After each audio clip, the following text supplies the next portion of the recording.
देखो, common English में flux का मतलब होता है फ्लो। जैसे हमने पाइप फ्लो के केस में देखा था कि लिक्विड पार्टिकल्स का फ्लो होता है, तो अगर मैं वहाँ पे एक कोई ऐसा एरिया ड्रॉ कर दूं तो जितने भी पार्टिकल्स इस एरिया को इन अ गिवन टाइम क्रॉस कर रहे हैं उसको हम बोलते हैं फ्लक्स ऑफ पार्टिकल्स। ठीक है, ऐसे ही तुमने आम बोलचाल में ये सुना होगा कि किसी रोड पे या किसी गली के अंदर लोगों का फ्लक्स ज़्यादा है या कम है। ठीक है, तो इससे हम ये बताना चाहते हैं कि एक पर्टिकुलर सरफेस को जिस भी चीज़ का हम फ्लक्स बताना चाह रहे हैं वो कितना क्रॉस कर रहा है, कितनी संख्या में क्रॉस कर रहा है। तो जो फैराडे का डेफिनेशन था फ्लक्स का वो भी यही था। इनफैक्ट फैराडे ने बहुत सिंपल वर्ड्स में कहा कि flux is the number of field lines across any surface. ठीक है, so flux across a surface is the number of field lines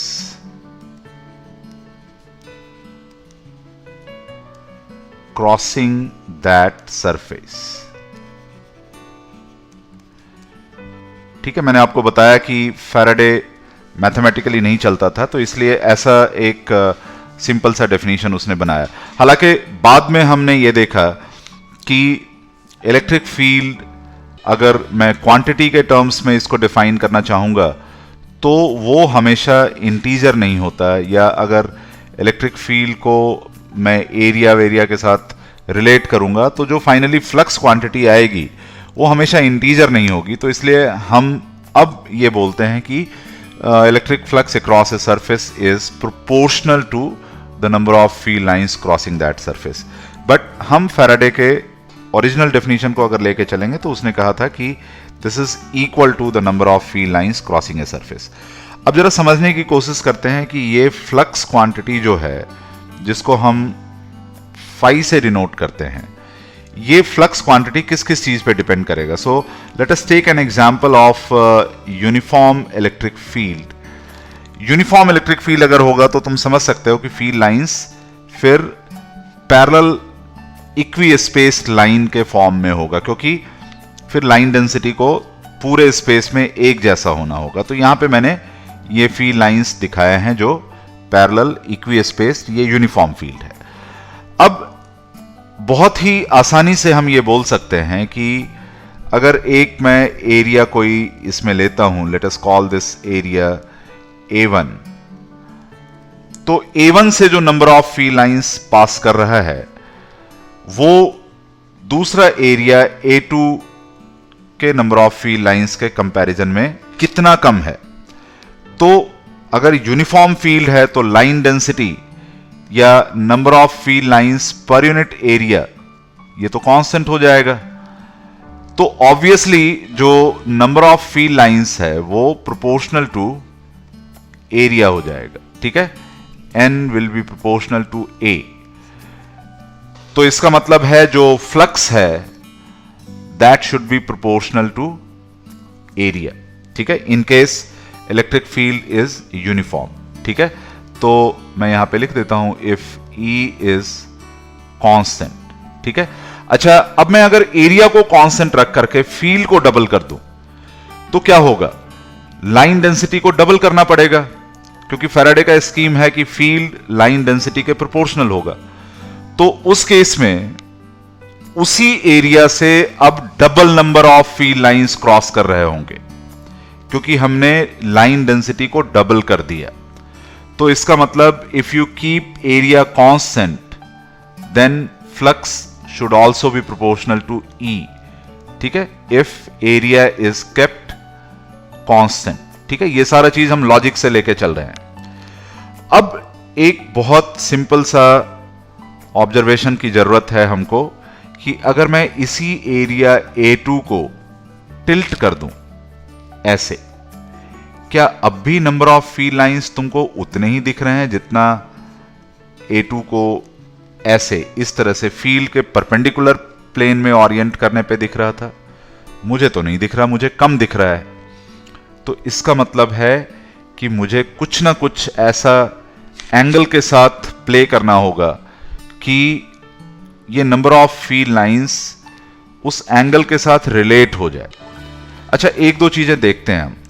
जैसे अगर मैं A2 को बिल्कुल ही ऐसे लिटा दूं, ठीक है, इसके सरफेस को बिल्कुल इलेक्ट्रिक फील्ड के पैरेलल कर दूं, तो क्या कोई फील्ड लाइन इस सरफेस को कट कर पाएगा या क्रॉस कर पाएगा? नहीं कर पाएगा। तो अब मुझे स्कीम क्या लगाना चाहिए? देखो, मैं ऐसे करता हूं, मैं बोलता हूं एरिया को एक वेक्टर बना देते हैं। ठीक है, एरिया को एक वेक्टर बना देते हैं। पीछे भी हमने प्रेशर के केस में ऐसा किया था, एरिया को वेक्टर बना दिया था। अच्छा, एरिया वेक्टर जो है वो अगर वेक्टर है तो उसमें मैग्नीट्यूड और डायरेक्शन दोनों होना चाहिए। तो मैग्नीट्यूड तो हम बोल देते हैं कि सरफेस एरिया के इक्वल, और डायरेक्शन हम बोल देते हैं परपेंडिकुलर टू सरफेस एरिया। जैसे यहां पे ये जो एरिया वेक्टर मैंने ड्रॉ किया, इस एरिया वेक्टर का डायरेक्शन सरफेस के परपेंडिकुलर है। तो अगर यहां पे देखो, एरिया वेक्टर और ई वेक्टर ये दोनों सेम ही डायरेक्शन में है। ठीक है, इलेक्ट्रिक फील्ड भी तो इसी डायरेक्शन में है। तो एरिया और फील्ड इसके बीच में एंगल है 0। उस केस में सबसे ज्यादा फील्ड लाइंस एरिया को क्रॉस कर रहा है। लेकिन अगर मैं यहां पे देखूं तो एरिया वेक्टर मुझे बनाना पड़ेगा ऐसे, इस तरह से, perpendicular to surface means this, और इलेक्ट्रिक फील्ड जो है वो इस तरह से है, पैरेलल इसके। तो यहां पे कुछ एंगल बन गया थीटा। ठीक है, और यहां पर अगर मैं एरिया वेक्टर दिखाऊंगा तो वो एरिया वेक्टर तो ऐसे आ जाएगा, वर्टिकली डाउनवर्ड। जबकि इलेक्ट्रिक फील्ड कैसे है? इलेक्ट्रिक फील्ड ऐसे है। तो यहां जो एंगल है दिस इज 90 डिग्री, और मुझे ये दिख रहा है कि फ्लक्स 0 है। तो अब मैं एंगल का कौन सा ट्रिगोनोमेट्रिक रेशियो लूं जो 0 के लिए मैक्सिमम हो और 90 डिग्री के लिए 0 हो जाए? तो ऑब्वियस सा चॉइस है, phi will be proportional to cos theta. तो अगर मैं तीनों को कंबाइन कर दूं तो मुझे एक रिलेशन मिल जाएगा, phi is proportional to E A cos theta. अब मैं इसी प्रोपोर्शनैलिटी को इक्वालिटी बना देता हूं। ठीक है, फाई इक्वल टू, और ई और एरिया दोनों को वेक्टर के फॉर्म में लिख देते हैं, तो फाई को हम लिख देते हैं ई डॉट ए। ठीक है, आपको चॉइस समझ में आ गया होगा कि मैंने कॉस थीटा ही क्यों चूज किया। So flux in case of a uniform field and flat area is E dot A.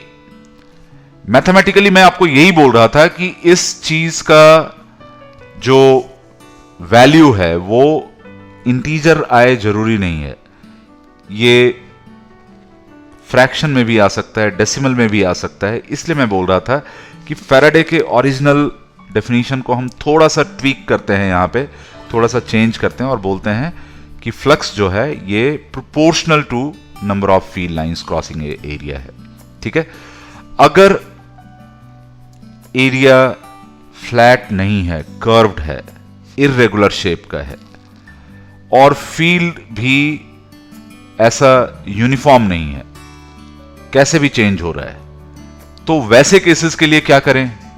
जैसे कुछ इस तरह का एक सिचुएशन है, तो मैं अब इसमें फ्लक्स कैसे निकालूं? ये एरिया कर्व्ड है, तो मैं क्या करता हूं, एक छोटा सा एरिया इसमें ले लेता हूं। ठीक है, दिस इज डीए, और इसको भी मैं वेक्टर बना देता हूं। ठीक है, तो यहां पे मान लो सरफेस के परपेंडिकुलर डायरेक्शन में जो वेक्टर है वो इस तरह से है, और फील्ड है ये वाला, this is field and this is DA. ठीक है, तो यहां पे कुछ एंगल है, वो एंगल भी चेंज हो रहा होगा, फील्ड का मैग्नीट्यूड भी चेंज हो रहा होगा। तो मैं सबसे पहले यहां पर एक छोटा फ्लक्स निकाल लेता हूं, d phi will be E dot d A, क्योंकि उस छोटे से एरिया के ऊपर तो हम फील्ड को यूनिफॉर्म ले सकते हैं और छोटे से एरिया को हम फ्लैट भी बोल सकते हैं। तो अब अगर मुझे टोटल फ्लक्स निकालना है तो टोटल फ्लक्स फाई जो होगा वो ऐसे सारे फ्लक्स का समेशन होगा या इंटीग्रेशन होगा। तो मैं इसको लिखूंगा इंटीग्रेशन ई डॉट डी ए। तो ये जनरल रिलेशन है, ठीक है। ये रिलेशन अगर ई यूनिफॉर्म हो तब भी चल जाएगा, क्योंकि फिर तुम ई को बाहर निकाल सकते हो और इंटीग्रेशन डी ए को सिर्फ ए लिख सकते हो, ठीक है। तो ये जनरल डेफिनेशन है ऑफ फ्लक्स, ठीक है। ये तो मैंने एक ओपन सरफेस लिया। अगर क्लोज सरफेस हो, कोई जैसे एक स्फीयर हो या कोई डिफॉर्म्ड स्फीयर हो, तो वैसे सारे केसेस में फ्लक्स को निकालने के लिए एक डेफिनेट कन्वेंशन है। देखो, जब तो सरफेस फ्लैट है तो उस समय हम एरिया वेक्टर किसी भी डायरेक्शन में ले लें परपेंडिकुलर टू सरफेस, ठीक है, लेफ्ट या राइट, आपको फ्रीडम है। बट अगर क्लोज सरफेस है तो उसमें जो एरिया वेक्टर है वो हमेशा आपको लेना है अलोंग आउटवर्ड नॉर्मल, ठीक है। ये याद रखना है, इसमें हम कुछ नहीं कर सकते और, ठीक है, आउटवर्ड नॉर्मल, ठीक है। जैसे यहां पे मैंने दो छोटा छोटा एरिया वेक्टर दिखाना है, ये DA2 में लिख देता हूं और इसको लिख देता हूं दिस इज DA1। तो इनका जो डायरेक्शंस है वो परपेंडिकुलर टू सरफेस हम बाहर की तरफ ही ले सकते हैं, ठीक है, अंदर नहीं ले सकते। इस तरफ भी परपेंडिकुलर होगा लेकिन हम वो नहीं लेंगे, ठीक है। जो ये DA1 दिखाया है मैंने, इस पे भी हम परपेंडिकुलर टू सरफेस आउटवर्ड ही लेंगे। सो this is DA1 vector and this is DA2 vector. और ये इलेक्ट्रिक फील्ड है जो कि नॉन यूनिफॉर्म मैंने दिखाया हुआ है। तो एक चीज तुम यहां पे नोट करो कि जहां पे फील्ड लाइन क्लोज सरफेस के अंदर एंटर कर रहा है तो वहां पर थीटा जो होगा वो ऑब्ट्यूज होगा, और जहां पे फील्ड लाइन बाहर निकल रहा है क्लोज सरफेस से वहां पे जो थीटा होगा वो एक्यूट होगा, ठीक है, greater than 90 degree and less than 90 degree. तो अगर डी फाई देखोगे, डी फाई 1, तो that will B negative, because जो थीटा है वो ऑब्ट्यूज है और ऑब्ट्यूज एंगल के लिए कॉस थीटा नेगेटिव होता है। और जहां पे फील्ड लाइन बाहर निकल रहा है वहां पे जो फ्लक्स होगा वो पॉजिटिव होगा, since theta is less than 90 degree, और 90 डिग्री से छोटे एंगल के लिए कॉस थीटा हमेशा पॉजिटिव होता है। तो आगे हमेशा याद रखना कि जब भी फील्ड लाइन बाहर निकल रहा है किसी क्लोज सरफेस से, फ्लक्स को पॉजिटिव लिखोगे। अगर फील्ड लाइन अंदर आ रहा है क्लोज सरफेस के तो फ्लक्स को नेगेटिव लिखोगे। ये कन्वेंशन हमको आगे गॉस लॉ में बहुत हेल्प करने वाला है, तो इसको याद रखना है। अब मैं कुछ एक केसेस के लिए आपको फ्लक्स कैलकुलेट करना बता रहा हूं। जैसे सबसे पहले मैं यूनिफॉर्म फील्ड वाले केस के लिए कुछ केसेस का फ्लक्स कैलकुलेट करवाता हूं तुमसे। देखो, एज ए फर्स्ट एग्जांपल मैं यहां पे एक क्यूब ले रहा हूं जिसका साइड लेंथ L है और एक कॉर्नर पे ओरिजिन है, ये X, Y और Z एक्सेस है, और हमको ये दिया हुआ है कि जो इलेक्ट्रिक फील्ड है वो कांस्टेंट है। Let's say this is 2I plus 3J plus 4K, और यूनिट हो जाएगा न्यूटन पर कूलम, ठीक है। और L जो है, L ये दिया हुआ है 2 metre.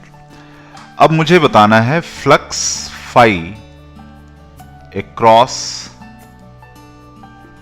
each of the 6 faces कितना होगा? तो देखो, इलेक्ट्रिक फील्ड अगर यूनिफॉर्म है और फेसेस फ्लैट है तो मैं तो simply E dot A use करने वाला हूं, ठीक है। Phi is equal to E dot A. अब मुझे एरिया वेक्टर सबके लिए लिखना पड़ेगा, ठीक है। मेरे पास कौन कौन से फेसेस हैं? टॉप फेस, ये टॉप, ठीक है। ऐसे ये वाला जो फेस है ये, ठीक है, दिस इज बॉटम, ठीक है। ऐसे ही मेरे पास ये वाला फेस है, ये क्या है? This is left. और ऐसे ही ये वाला फेस है मेरे पास, दिस इज राइट। और इस तरह से मेरे पास दो फेसेस और हैं, एक है फ्रंट और एक है बैक, ठीक है। ये फ्रंट है और इसी में पीछे बैक है। तो अब अगर मैं तुमसे पूछूं कि area vector, let's say I want to find out flux through right face, तो राइट फेस का एरिया वेक्टर ये है, ठीक है, ये ए राइट। तो इसको मैं क्या लिखूंगा? इसको L स्क्वायर आई कैप लिखूंगा, ठीक है। ये area vector is L square I cap. और अगर लेफ्ट का लिखोगे तो देखो ये ठीक इसके ऑपोजिट है, तो इसको लिखना पड़ेगा माइनस L स्क्वायर आई कैप, क्योंकि ये नेगेटिव x की तरफ जा रहा है, ठीक है। तो आपको सिर्फ हर बार क्या करना है? डॉट प्रोडक्ट में एरिया जो यूज करना है वो एप्रोप्रिएट एरिया यूज करना है। तो यहां पे राइट के लिए लिखूंगा E डॉट L स्क्वायर आई कैप, ठीक है। L square is 4। तो अब डॉट प्रोडक्ट अगर निकालोगे तो I dot I, J dot J, के डॉट के सिर्फ सर्वाइव करता है, तो इसका मतलब this will B EX into L square, that's all. So this is 2 into 2 square and this is plus 8। मैंने इसमें तुमने देखा कि मैं आउटवर्ड नॉर्मल ही ले रहा हूं, मैं अंदर की तरफ नहीं ले सकता, अलाउड नहीं है। So this will be newton metre square per coulomb, ठीक है। ऐसे अगर मैं तुमको कहूं फाई लेफ्ट क्या होगा, तो this will B E dot L square minus I cap, ठीक है। तो यहां से ये आ जाएगा minus EX into L square, और ये माइनस 8 हो जाएगा, ठीक है। ऐसे अगर मैं फाई टॉप लूं तो टॉप का जो एरिया वेक्टर है वो किधर हो जाएगा? L square J cap. So this will B E dot L square J cap. तो अब ये E के Y कंपोनेंट के साथ ही मल्टीप्लाई होगा, सो this will be EY L square. और पॉजिटिव है, वो EY कितना है? 3 है, तो 3 इंटू 4 इक्वल टू प्लस 12। तो ऐसे अगर फाई बॉटम में तुमको कहूं लिखने के लिए तो जस्ट इसका ऑपोजिट हो जाएगा, ठीक है। ये E square dot minus L square J cap ये हो जाएगा। सो ये E वेक्टर के साथ डॉट प्रोडक्ट निकालोगे, so this will be EY L square with a minus sign, so this will be minus 12 newton metre square per coulomb, ठीक है। ऐसे तुम फ्रंट और बैक के लिए भी निकाल सकते हो। तो फाई फ्रंट, तो ये E डॉट L स्क्वायर के कैप हो जाएगा। सो this is EZ L square. तो ये कितना हो जाएगा? EZ इज 4 इंटू 4, तो ये 16 आ जाएगा newton metre square per coulomb. और ऐसे ही फाई बैक, तो this will be EZ minus L square, so this will be minus 16 newton metre square per coulomb. अब अगर तुमसे पूछा जाए कि पूरे क्यूब के अक्रॉस नेट फ्लक्स क्या है फील्ड का, तो वो नेट फ्लक्स 0 आ जाएगा। कैसे एक्सप्लेन करोगे कि इसको 0 ही होना चाहिए था? मैं पहले से भी जानता था कि इसको 0 होना चाहिए था, तो बड़ा सिंपल सा चीज है। इस केस में जो फील्ड लाइन है वो देखो कुछ ऐसे है, इस तरह से है, ऐसे, ठीक है। ये पूरे रीजन में फील्ड लाइन ऐसे है, पूरे रीजन में फील्ड लाइन ऐसे है, ठीक है, ऐसे ऐसे यूनिफॉर्म है। अब तुम देख सकते हो कि जितने फील्ड लाइंस यहां से एंटर करेंगे इस क्लोज सरफेस के अंदर कहीं से भी, उतने ही फील्ड लाइंस इस क्लोज सरफेस से बाहर भी जाएंगे। तो जितना नेगेटिव फ्लक्स है उतना ही यहां पे पॉजिटिव फ्लक्स भी है। तो इसको जीरो आना ही था, वो हमने मैथमेटिकली करके दिखा दिया, बट लॉजिकली भी हमको पता था कि इसको जीरो आना है। तो ऐसे अगर क्लोज सरफेस ना हो, पार्शियली क्लोज बोलो या फिर एक साइड से ओपन सरफेस हो, वैसे केसेस के लिए भी फ्लक्स हम निकाल सकते हैं। कैसे निकालेंगे? देखो, ये एक मुझे हेमिस्फेरिकल सरफेस दिया हुआ है, नीचे से ओपन है और इसका रेडियस r है, और इसको हमने एक यूनिफॉर्म इलेक्ट्रिक फील्ड में रखा है, जो इलेक्ट्रिक फील्ड नीचे से ऊपर की तरफ डायरेक्टेड है। अब मुझे निकालना है इसके कर्व्ड सरफेस से फ्लक्स कितना हो जाएगा, ठीक है। Flux across the curved surface. अब अगर ऐसे हम सुपरफिशियली देखें तो हमको लगेगा कि यहां तो हर पॉइंट पे जो एरिया वेक्टर है वो अलग अलग डायरेक्शन में है। यहां पे जो है वो ऐसे है, यहां पे जो है वो ऐसे है, यहां पे जो है वो ऐसे है, ठीक है। तो हमको लग रहा है कि ये तो बड़ा कॉम्प्लिकेटेड होगा, कैसे कैलकुलेट करें। बट अगर एग्जैक्ट उसमें देखोगे सेंस में तो ये कॉम्प्लिकेटेड नहीं है, ठीक है। जैसे मैं यहां पे एक छोटा सा एरिया ले लेता हूं DA, ठीक है। ये आपको विजिबल करने के लिए इसको बड़ा दिखा रहा हूं मैं, ठीक है। ये एरिया वेक्टर इसका ऐसे है DA, ठीक है। और ये इलेक्ट्रिक फील्ड है और इसके बीच में ये एंगल कुछ थीटा है, ठीक है। तो जो यहां पे d फाई होगा, d फाई, वो क्या हो जाएगा? That will be equal to E DA cos theta. अच्छा, ये DA कॉस थीटा को देखो,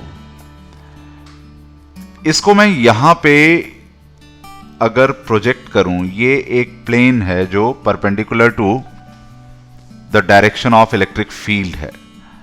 मैं अगर इस प्लेन के ऊपर इस एरिया को प्रोजेक्ट करूं तो ये एरिया कुछ ऐसा बनेगा। This is DA dashed. अच्छा, यही एरिया यहां पे भी अगर मैं करूं तो दिस इज DA डैश्ड। और ये DA डैश्ड क्या है? जो एंगल यहां पे है थीटा, वही एंगल यहां पे भी होगा थीटा। तो ये DA डैश जो है ना, ये एक्चुअली होगा DA cos थीटा, ठीक है। ये DA का प्रोजेक्शन है on a plane perpendicular to the direction of electric field. अगर तुम पूरे हेमिस्फीयर के एक एक सरफेस को इसके ऊपर प्रोजेक्ट कर दो तो तुमको क्या मिलेगा? तुमको मिलेगा total area of this base which is pi R square, ठीक है। मतलब ये कि ये तो DA डैश है, इसको मैं ऐसे लिख सकता हूं d phi equal to E into DA dashed and total flux is summation of this. अब इलेक्ट्रिक फील्ड यूनिफॉर्म है, इसको बाहर निकाल लो और ये सारे DA डैश एरियाज को ऐड कर लो तो वो क्या आ जाएगा? This base area is summation of all DA dashed. So this is E into projection area of the surface on a plane perpendicular to electric field. ये हो जाएगा। तो ये बड़ा आसान है, इसको हम बहुत नाइसली यूज करते हैं बहुत सारे केसेस में। तो मैं एक एग्जांपल यहां पे और ले रहा हूं। देखो, यहां पर फिर मेरे पास एक यूनिफॉर्म इलेक्ट्रिक फील्ड है, लेकिन इस बार ये फील्ड हॉरिजॉन्टल है और बेस जो है वो भी हॉरिजॉन्टल प्लेन में है। तो इसका मतलब जो ये इलेक्ट्रिक फील्ड है ये बेस के पैरेलल है। अब मुझे बताना है कि टोटल फ्लक्स हेमिस्फीयर से कितना होगा, फाई टोटल कितना होगा, और मुझे बताना है फाई इन कितना होगा और फाई आउट कितना होगा। तो देखो, मैं इसमें वही स्ट्रैटेजी यूज करूंगा जो मैंने ऊपर रिजल्ट निकाला है।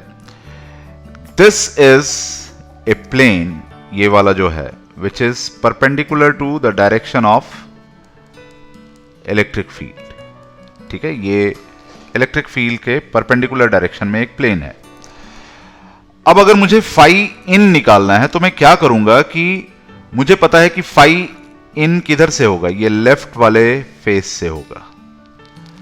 तो मैं ये लेफ्ट वाले फेस का इस पे प्रोजेक्शन निकाल लेता हूं, और ये तुम देखना ये सेमी सर्कल होगा। इस सेमी सर्कल का एरिया क्या हो जाएगा, this will be pi R square by 2। अब मुझे पता है कि जो इन होता है फ्लक्स वो नेगेटिव होता है, तो मैं सीधा लिखूंगा E into pi R square by 2 with a negative sign. ठीक है, so this is minus pi R square E divided by 2। This is phi in. अगर फाई आउट निकालना है मुझे, तो देखो मुझे पता है कि वो इस वाले फेस से होगा, राइट साइड वाले। इसको भी अगर प्रोजेक्ट करोगे इस प्लेन पे तो यही बनेगा, यही सेमी सर्कल। बट इस बार जो एंगल है एरिया और फील्ड के बीच में वो एक्यूट है, तो इसलिए फ्लक्स पॉजिटिव होगा। तो तुम फिर से वही लिखोगे, electric field multiplied by projection area in a plane perpendicular to electric field. तो इस बार ये बन जाएगा plus E into pi R square by 2। ठीक है, so this is pi R square E divided by 2, और टोटल क्या हो जाएगा, टोटल विल बी 0, क्योंकि जितना फ्लक्स इन हो रहा है उतना ही फ्लक्स आउट हो रहा है। तो ये वाला प्रोजेक्शन वाला जो कॉन्सेप्ट है इसको हम यूनिफॉर्म इलेक्ट्रिक फील्ड के केस में हर जगह यूज करेंगे। अब मैं एक बहुत अच्छा एग्जाम्पल लेने वाला हूं जो कि आगे काफी यूज होने वाला है, और वो यूनिफॉर्म फील्ड का नहीं है, वो एक पॉइंट चार्ज की वजह से एक डिस्क से कितना फ्लक्स पास होगा उससे रिलेटेड है। देखो, ये जो सिचुएशन मैंने यहां पे दिखाया है इसमें एक पॉइंट चार्ज है Q पॉजिटिव, और ये एक डिस्क है, डिस्क का रेडियस R है, और ये डिस्क का सेंटर पॉइंट चार्ज से x डिस्टेंस पे। अब मुझे ये फाइंड करना है कि इस पॉइंट चार्ज से जितने फील्ड लाइंस निकलेंगे, ठीक है, ये फील्ड लाइंस यहां से हर डायरेक्शन में निकलेगा, लेकिन इस डिस्क से कितना फील्ड लाइन क्रॉस करेगा ये बताना है मुझे। ठीक है, ये सारे फील्ड लाइंस जो डिस्क का है, डिस्क से क्रॉस करेगा, इसके ऊपर भी फील्ड लाइन होगा, बट इससे मुझे मतलब नहीं है, जो डिस्क से क्रॉस करेगा बस वो बताना है मुझे। तो इसके लिए मैं कुछ सिंपल कंस्ट्रक्शन यहां पे करने वाला हूं। यहां पर एक मैंने रिंग ले लिया, उस रिंग का रेडियस स्मॉल r है, और उस रिंग का विड्थ मैंने dr लिया है। ठीक है, ये रेडियस रिंग का r और विड्थ इसका dr। तो यहां पे जो एरिया बनेगा रिंग का, ये हमने पहले भी देखा है, this is 2 pi R into D R, क्योंकि रिंग को खोल दोगे तो 2 पाई आर लेंथ का एक रेक्टेंगल बन जाएगा और डी आर उसका विड्थ होगा। ठीक है, so D A is 2 pi R D R. अच्छा, इलेक्ट्रिक फील्ड जो होता है वो रेडियली आउटवर्ड होता है, तो इस रिंग से जो Q का फील्ड पास कर रहा होगा वो यही है, रेडियली आउटवर्ड। ये रिंग Q के ऊपर एक एंगल बना रहा है, वो है अल्फा। तो वही एंगल यहां भी होगा अल्फा। ये एरिया वेक्टर का डायरेक्शन है, DA वेक्टर। तो जो डी फाई होगा, डी फाई को हम क्या लिख सकते हैं? D phi is E dot DA। अच्छा, मैं ऐसा क्यों लिखना चाह रहा हूं? क्योंकि देखो, तुम इस रिंग के ऊपर कहीं भी इलेक्ट्रिक फील्ड और एरिया वेक्टर के बीच का एंगल देखोगे, वो अल्फा ही होगा, ठीक है। और इस रिंग के ऊपर हर जगह इलेक्ट्रिक फील्ड का मैग्नीट्यूड भी वही होगा जो हर जगह होगा, ठीक है। तो इसलिए हम इस पूरे रिंग के ऊपर एक बार में फ्लक्स निकाल सकते हैं। So what is that? E is KQ divided by, ये वाला डिस्टेंस क्या हो जाएगा? This will be equal to R square plus X square under root. तो इसका स्क्वायर करेंगे तो ये आ जाएगा R square plus X square. ये फील्ड है। एरिया मैंने लिखा कितना? 2 पाई R dr। और कॉस थीटा लिखना पड़ेगा, तो यहां पे कॉस अल्फा का वैल्यू कितना होगा? This will be x divided by root of R square plus X square. तो अब जरा सा k और 2 पाई इसको मल्टीप्लाई कर दो, तो पहले यहां पे आ जाएगा q अपॉन 2 एप्सिलॉन 0, क्योंकि k जो होता है वो होता है 1 अपॉन 4 पाई एप्सिलॉन 0। तो 2 पाई और 4 पाई कट के नीचे 2 आ जाएगा और एप्सिलॉन 0 एक बच जाएगा। इसके अलावा एक x है, और इसके अलावा R dr divided by R square plus X square power 3/2 है। ये डी फाई है। तो अगर मुझे फाई निकालना है तो that will be integration of D phi. अब देखो, जो x टर्म है वो कांस्टेंट है, तो मैं उसको इंटीग्रेशन के बाहर ले सकता हूं। r जो है, स्मॉल r, वो वेरिएबल है, ये वेरिएबल है। x जो है ये कांस्टेंट है। तो x वाले टर्म को मैंने बाहर ले लिया, और R square plus X square जो है वो तो इंटीग्रेशन के अंदर रहेगा, क्योंकि r वेरिएबल है। तो अब मैं यहां पे फिर से सब्स्टिट्यूशन यूज करूंगा। r को 0 से लेके कैपिटल R तक मुझे इंटीग्रेट करना है। ये i का वैल्यू क्या हो जाएगा?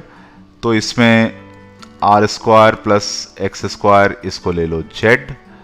सो 2R dr plus X square का integration differentiation 0, that will be equal to dz। तो R dr को मैं लिख सकता हूं dz डिवाइडेड बाई 2, और ये z पावर 3/2 हो जाएगा। और अब इसको इंटीग्रेट करना है, तो z पावर -3/2 का इंटीग्रेशन क्या होगा?